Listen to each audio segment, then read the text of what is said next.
right, so will our next storyteller, Rowan Meade, please come up to the stage. Just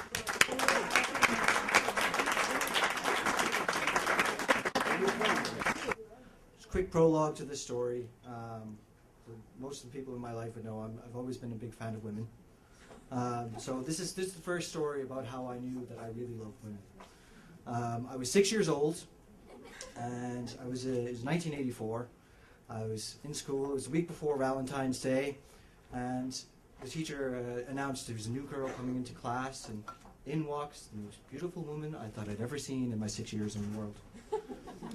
She walked in. Her name was Julie, and I thought Julie was the most beautiful girl I'd ever seen in my life. I was in love, but I didn't know how to tell her that. I was 6 years old. I mean, what are you going to do?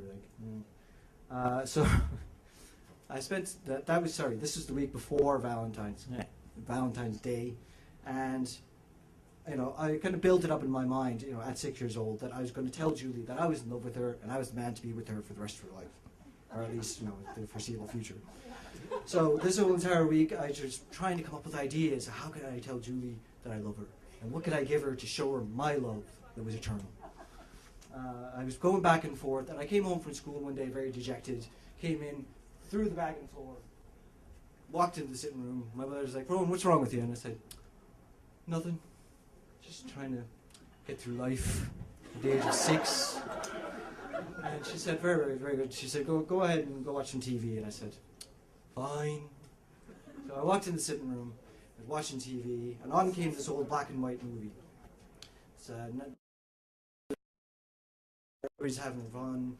I think it was Marlene Dietrich was in it, and a bunch of sailors walk into the room, and she flips her hair and says, "Woman loves a man in uniform." And I said, "Oh, really?" An idea had sprung in my mind. I was looking for an answer, and here it was.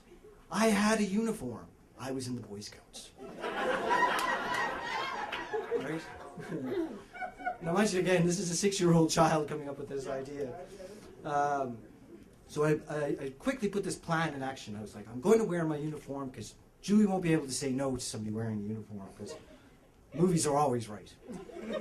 So I worked it out in my mind. Friday was Valentine's Day. I knew exactly when I'd walk up to her. She was always here every day at lunchtime on the playground, and everybody knows the playground is the best place to tell somebody that you love them at 6 years old.